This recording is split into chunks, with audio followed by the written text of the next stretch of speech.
Section B like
That's 20.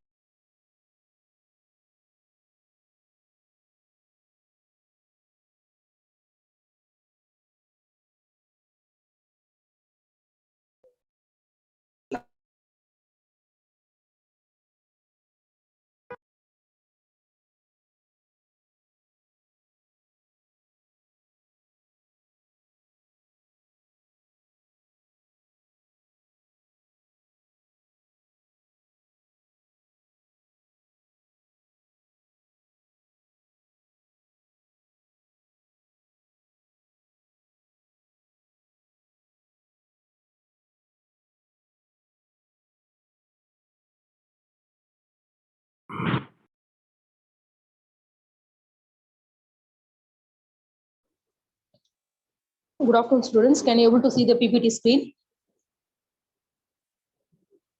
yes, ma'am.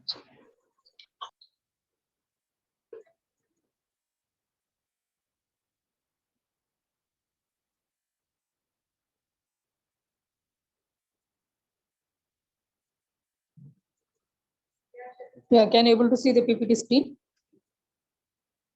So morning we were discussing about database management system, then relational database management system, object-oriented database management system, and ORDBMS, object-relational database management system. Why we need OODBMS? What is the motivational factor? What are the real-time examples and scenarios which can make use of ODBMS concepts. Then we discussed the PLOB.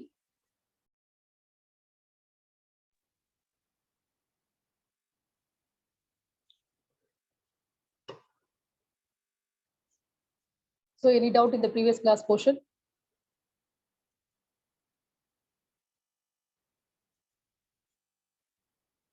Okay, our next topic is structured data types. What do you mean by structure? Any idea?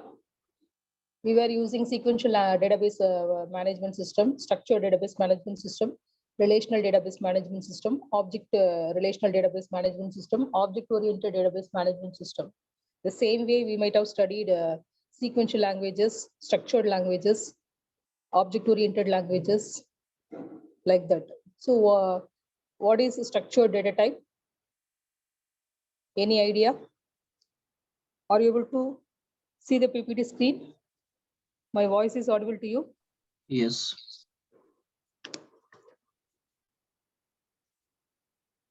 Okay, what is a structured data type? Can you give me some example? The thing is, you have to relate our subject topics with the subjects you already studied, because it is an elective subject. The elective subjects are based on a specialized stream.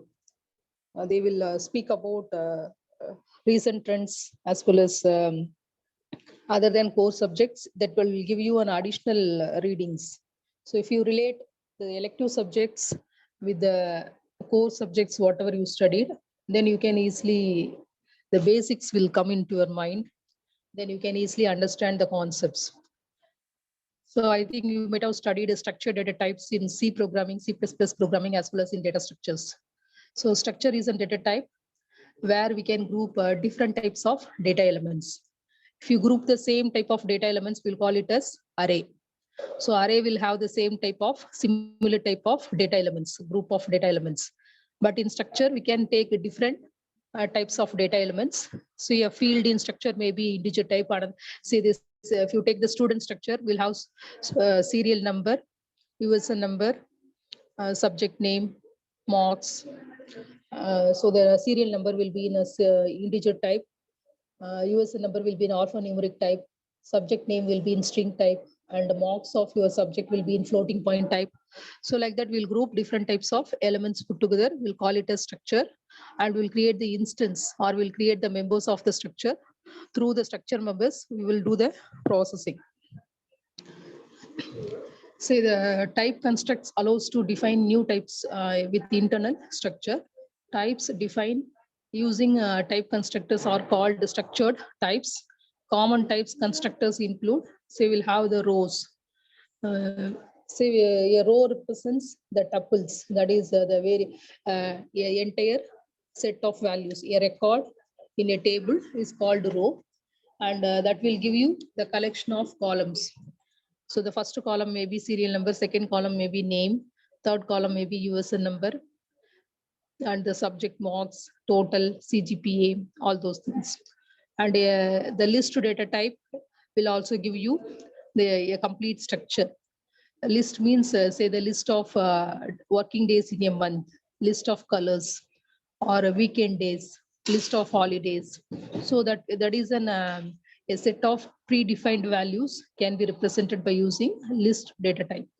The same way array with base, that will also give you one collection of elements that belongs to a particular similar data type, and a set of base. So a collection, a set of subset or superset, or a set of values will give you a complete row of data elements. So the structured data type includes a complete row, list of elements, array of elements, and a set of elements. And we have a bag of base. So those using list of, array, bag of, or set of as the outermost type constructor, or sometimes referred to a collection types or bulk data types.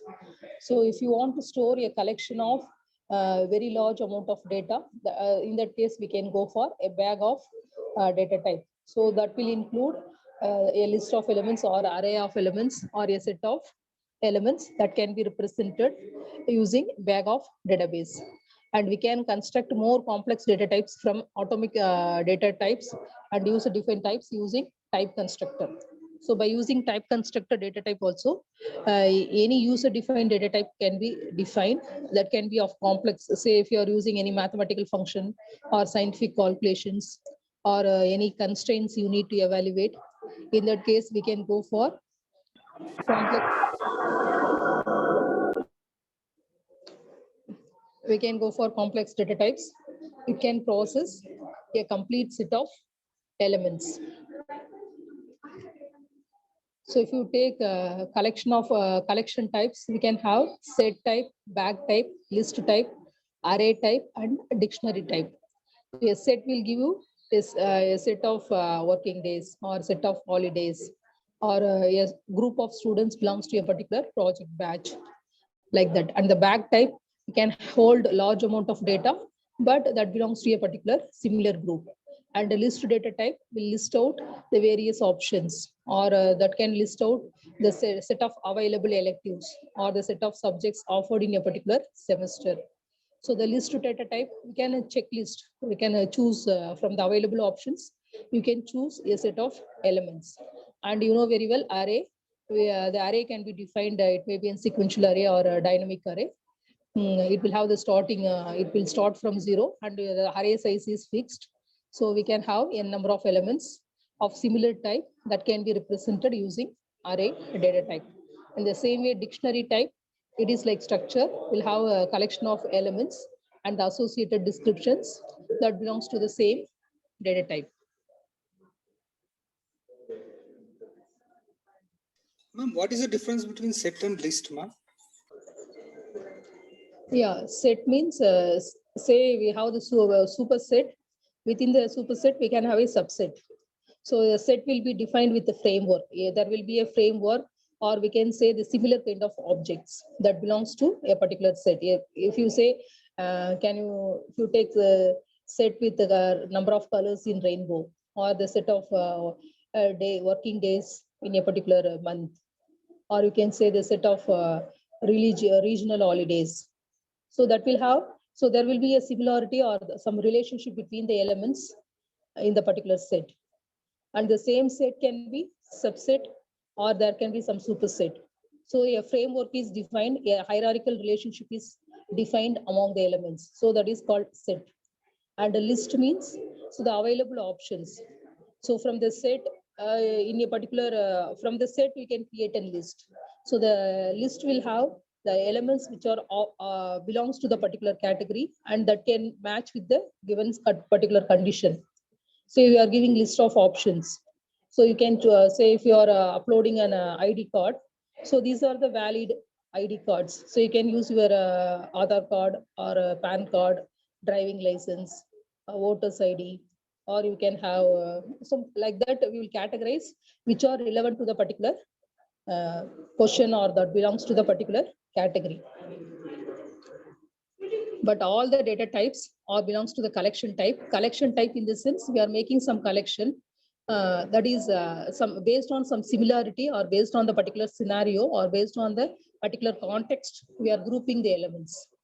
The elements in the particular list having some similarity, or we can say it is an we will say the tuples, or we can say it is an clusters. We are grouping the elements based on some clusters, and the clusters will have the same nature, or there is some common characteristics among the elements. Based on that, we are categorizing. We are doing the classification based on the clustering. The same way, if you take the iterative statements, there are a number of iterative statements like a for loop, while loop, do while loop. All can be alternatively used, but depending upon the situation, if you want to check the condition, then you execute. Then you will go for while. If the condition is satisfied, then do the process. If the condition is not satisfied, it will not do the process. So there will be some scenario where the particular statement is more applicable than other alternative statements. Say we can use the do while do, for loop, switch case for any context where we want to repeat the same set of actions for a number of times. But we can choose the best one based on the context. If you want to do the process once, then you check for the condition, you go for do while. If you want to do check the condition, then you will go for while do. Or without checking any condition, if the condition is satisfied, until that you repeat, you will go for loop. Or from the available list of options, then we want to execute only one option depending upon the condition, you go for switch case.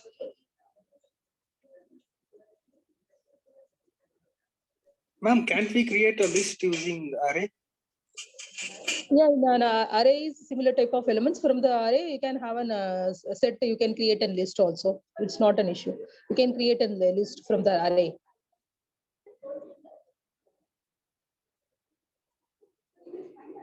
Okay, any other doubt?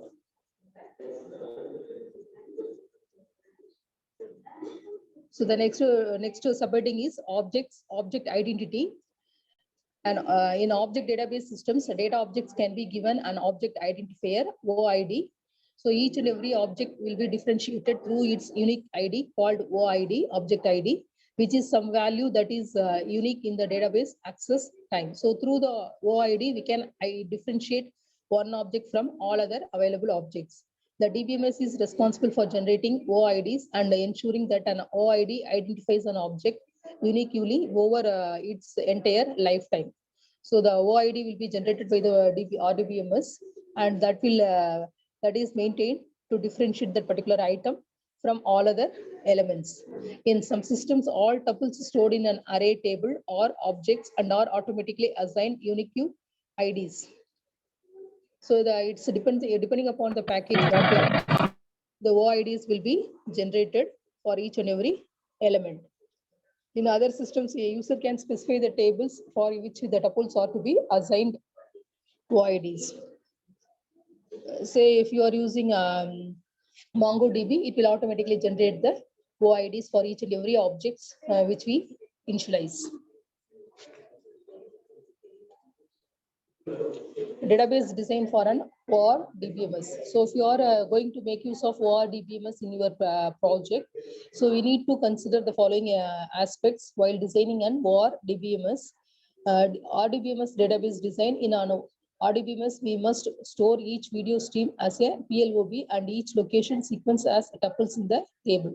So if you are storing an very large objects, in that case, we need to allocate separate memory space for each and every stream which belongs to the VLOB type, and it should be given the tuple space. Say the probes location PID of integer type, time of timestamp, that is real type on long real type here. So this particular PID is the unique ID given to the VLOB object, and the timestamp represents time with the timestamp of, so the how much time the video stream is, say whether the video stream is for 1 hour, 15 minutes or 40 minutes. So we need to specify the timestamp. So from which time to which time, say the class starts from 9 to 9:50. So the class recording starts from 9.00.00. So 9 hours, 0 minutes, 0 seconds, the class started, and the class proceeds up to 9 to 9:50. So it means 9.50.00. So the timestamp represents how long the video is recorded. The same way, video, integer, camera, string video, PLOB. So here, whether the camera, what is the camera? So through which camera we are recording the content. And the data type of the particular video is PLOB type, reason video stream data. So here the declaration part of your PLOB is given. This design is about the best we can achieve in an RDBMS. However, it suffers from several drawbacks. So by using the relational database management system, we can store BLOB objects also through its name and the camera in which we are recording, and what is the timestamp, what is the PLOB object name. So everything will be stored in the tuple. So while recording the ORDBMS supports as much as better solution, we can store the video as an ADP object and write methods that capture any special manipulation that we wish to perform. So after storing and recording the BLOP kind of objects, we can perform any special operation or manipulation. So we can go through the video stream, and if any abnormalities are there, that we can identify. And if you want any particular clippings from the data video stream, that also we can extract. So like that, we can perform the video analytics. We are allowed to store structured data types such as list. We can store the location sequence for a probe in a single tuple along with the video information. So here they are using they are storing the video stream in a database tuple through the probe function. This layout eliminates the need for joins in queries that involve both the sequence and video information.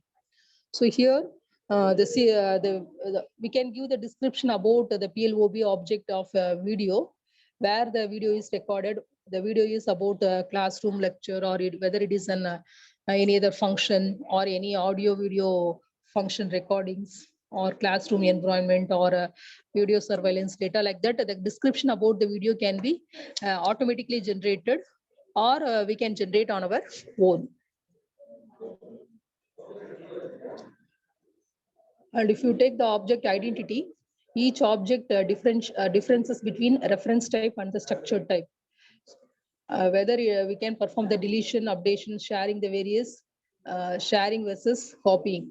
So each object of a structured type, we can perform the operations like we can delete a portion, or we can update the portion. We can add the end notes, beginning slides, and we can update, we can add some extra clippings, we can add some extra footnotes, and sharing and copying options can also be given. I think if you upload any video in the YouTube, your channel, if you are maintaining any YouTube channel, and if you are trying to upload any video, so that time it will ask you what is the name of the video, where it is taken, and what is the ID, unique ID. You like to add any beginning notes, end notes, or want to add any clippings, or you want to share, or you want to create and copy.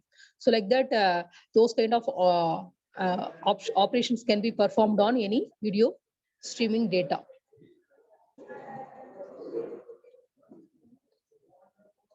Storage distinctions between reference types and non-reference types, which might affect performance. So they given you the concepts directly here, the PPT as per the syllabus. But if you go through the basic fundamental concepts with respect to what is DBMS and other object-oriented DBMS fundamentals. So after finishing, this is the PPT, which is offered to the students based on the syllabus. But you need some more clarification with respect to the keywords, what we are using, like BLOP, what is BLOP, how it can be processed, and other ORDBMS fundamental concepts. So I have another slide that is for another batch of some other MTech level students.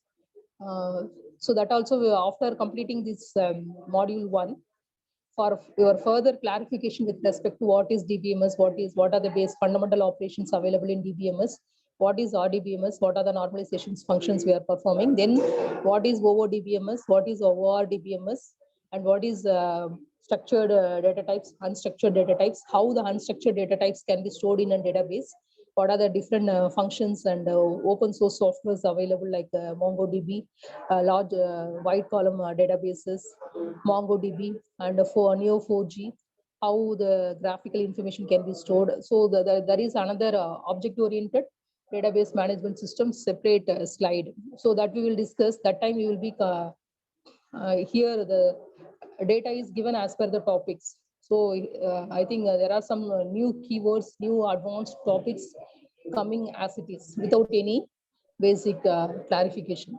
So the storage overhead, because if you go for PLOB kind of video streams, the storage plays an important role, because the video streams will be of in GBs as well as in MBs. So the storage plays an important role. And clustering. Clustering means grouping the elements based on the similarity. We need to categorize the data. Then we will make the clusters. Clusters in the sense, if you are mixed vegetables, we can categorize all mangoes in a separate cluster, all brinjals in another cluster, all carrots in another cluster. Like that, we will classify and make the groups called clustering. Unstructured objects can thus be more efficient than reference types if they are typically accessed in the entity. So if you are using structured objects, objects in the sense it belongs to classes, and structured objects in the sense the objects which belongs to the same structure. That's what we are going for, classification and clustering. So they can be easily accessed by using the indexing or by using the random hash tables. Storage and access retrieval is easy.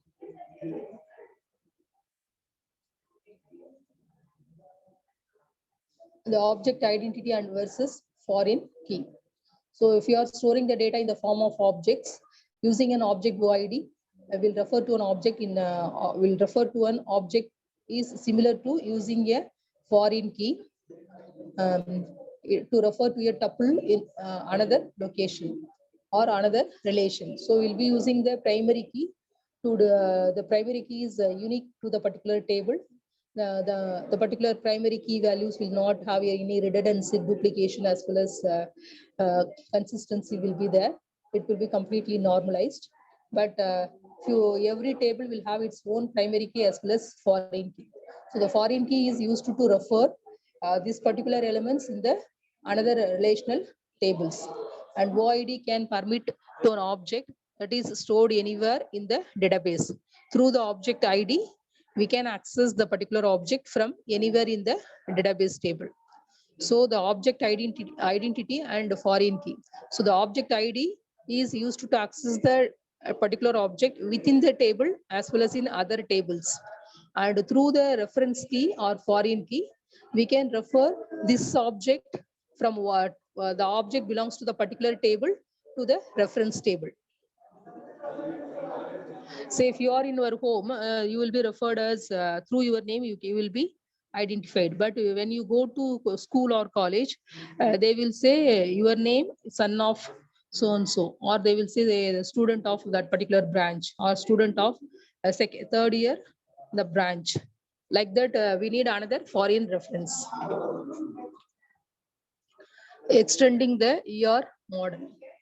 The extended ER model is used for ORDBMS design that supports structured attributes. So while designing the object relational database tables, we are using the ER model. ER model means entity relationship model, because if you are using tables, there will have the entities and relationships, how one entity is related with another entity. So we'll have the relational entity relationship model that represents all your entities and its relationship with other elements in the table. That is sets, list, arrays as attribute values. So we can use a set of values or list of elements or the array of elements with the same attribute.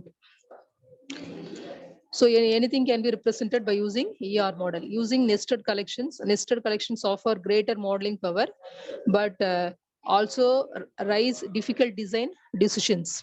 So if you are using nested collections, say within one list, if you have another list, we will call it as nested list, or within one set, if you have another set, or within one function, if you call another function, we'll call it as recursive function. Recursive function means the function calls itself. Within the same function, we'll call the same function. Then it is called recursive function. Or if you within one function, if you call another function, we'll call it as nested function. Within one for loop, if you have another for loop, we'll call it as nested for loop.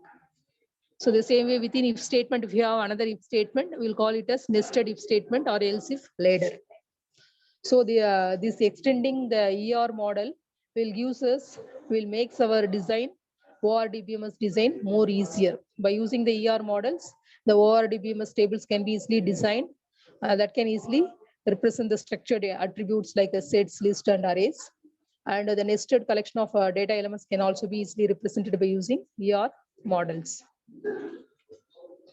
So by using the basic fundamentals ideas about what is BLOP, what is ORDBMS, what is nested list and other aspects. So they are the basic building blocks of creating any ORDBMS. So by using those basic concepts, then what is the difference between ORDBMS functional elements with the object-oriented database management system elements. So if you take OODBMS as a programming language with support for persistent objects, OODBMS supports collection types and makes it possible to provide a query language over collections. In an object-oriented relational database management system, we have the collection types. So by using the collection types, we can create any query with respect to the OODBMS. A standard has been developed by the Object Database Management Group, OODMG. So the object-oriented programming is based on the object management groups, OMT, Object Management Technical Group. So the particular that is the UML designers, Rambach, Bush, and Jacobson, object modeling techniques. So they created a language called Object Query Language, OQL. So if you want to perform any query processing with based on objects, then we should go for OQL. If you are performing the basic operations on DBMS, we'll go for SQL, structured query language, because our tables are created by using simple DBMS concepts. Then we will apply the structured query language queries like create table, insert the values into the table, select the elements from the table, select all, then modify the table, drop the table, truncate the table, apply the constraints, var classes. So that is possible with SQL. But if you are storing the objects and BLOB objects, list and other object-based relational database management system constructs, then we need a special query language which can process object. So that is called OQL. The OQL is created by Object Database Management Group, ODMG, created and programming as object-based query language called OQL. OQL is similar to SQL with a select from var syntax style. So in OQL also, we are using the same SQL constructs. In SQL, we are using the select from the table where the constraint is select all from the table 6A, where where the elective one is ADBMS. So it will list out all the students who have chosen the elective one as ADBMS. So here we are using the command select command from the sixth section, sixth semester students name list, where the condition is elective one is equal to ADBMS. So the OQL also having the same the whatever commands we are using in SQL, like select command, modify command, alternate command, var classes. So everything can be applied in OQL also.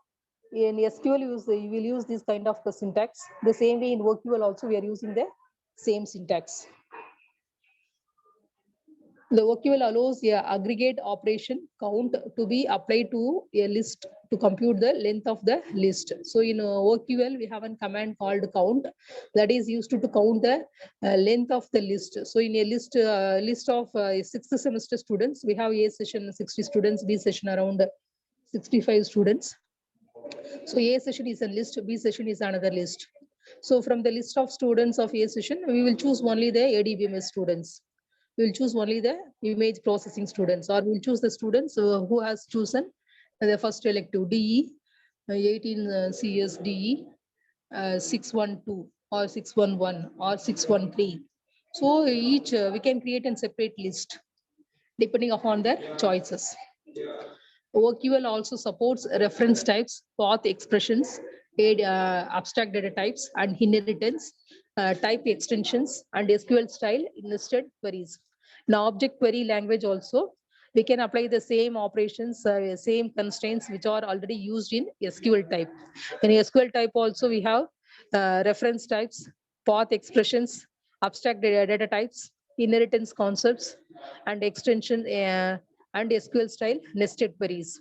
So the same syntax and semantic instructions can be applied in object query language also.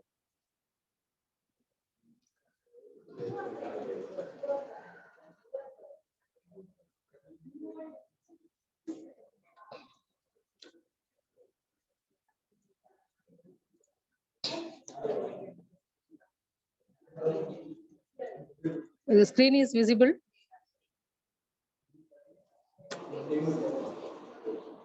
Yes, ma'am.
Okay, we were discussing about comparing the RDBMS with OODBMS.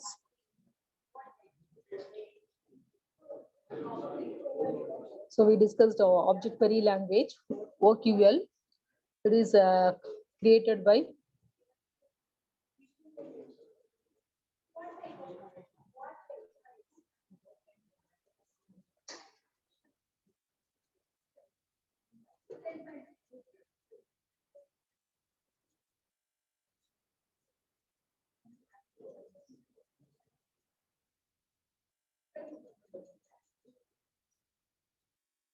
the screen is visible to you all. Yes, ma'am.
Okay, any doubt with respect to OQL? Then the object database management group, data model, and ODL, object definition language. In SQL, you can see there are three types of commands: DDL, DML, and DCL. So what do you mean by DDL? What is DDL commands? In SQL, we are using three different types of commands: DDL, DML, and DCL. So DDL means data definition language, DML means data manipulation language, DCL means data control language. So DDL, that is a data definition language. Under that particular definition language only, you will have the create table command, select with the var class command. All those things will come under data definition language. And data manipulation language will have the manipulations like addition, deletion, all those commands will come under data manipulation. And DCL commands will have that is truncate table, delete table, update table. Those things will come under data control language, DCL. The same way in OQL, object definition language. Also, we are using the commands like data modeling commands. We have another class or message to join. Okay, all of you enter your attendance. All of you enter your attendance in the chat box. I will upload the PPT. You go through the topics in module 1. If you have any doubt, you ask me in the next class. All of you enter your attendance in the chat box.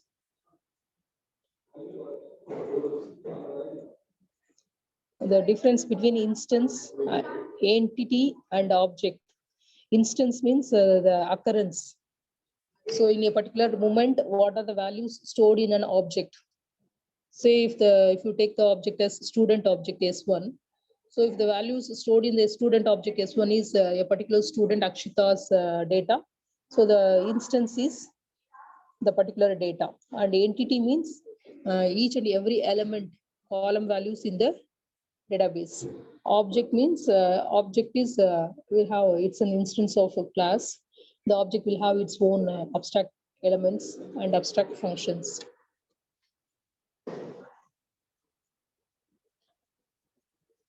Okay, all of you enter your attendance in the chat box. I think we have the name list also.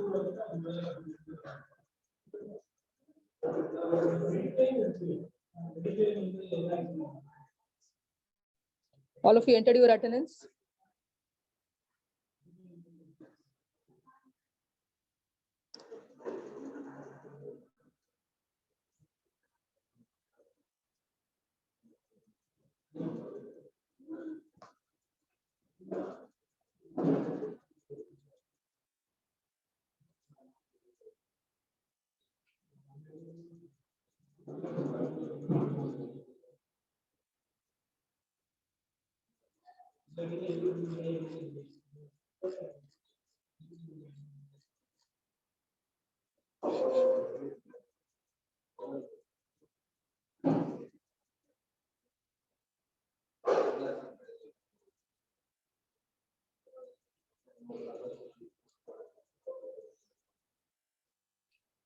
Okay, all of you entered your attendance. Those who have entered your attendance can leave the class.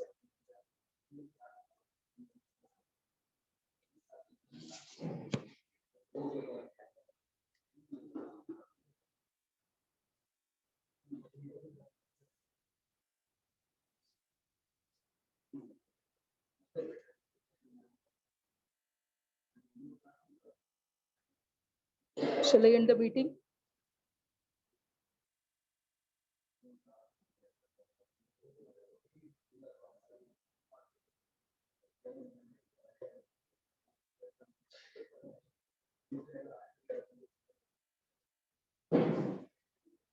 Okay, thank you all. All of you entered your attendance, the participants. Atish Gowda entered your attendance. Akshit. Jayanti.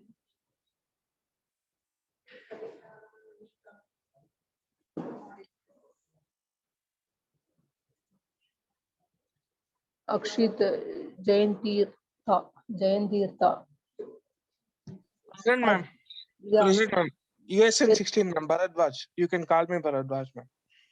okay.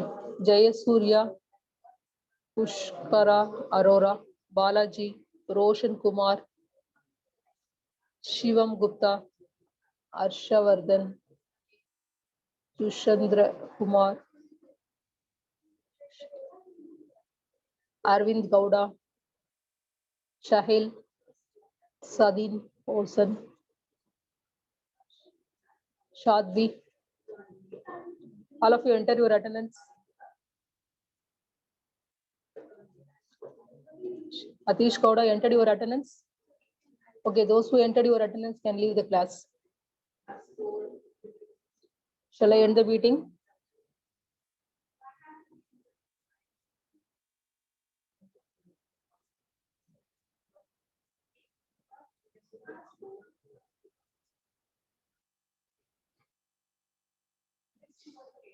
I will end the meeting for all.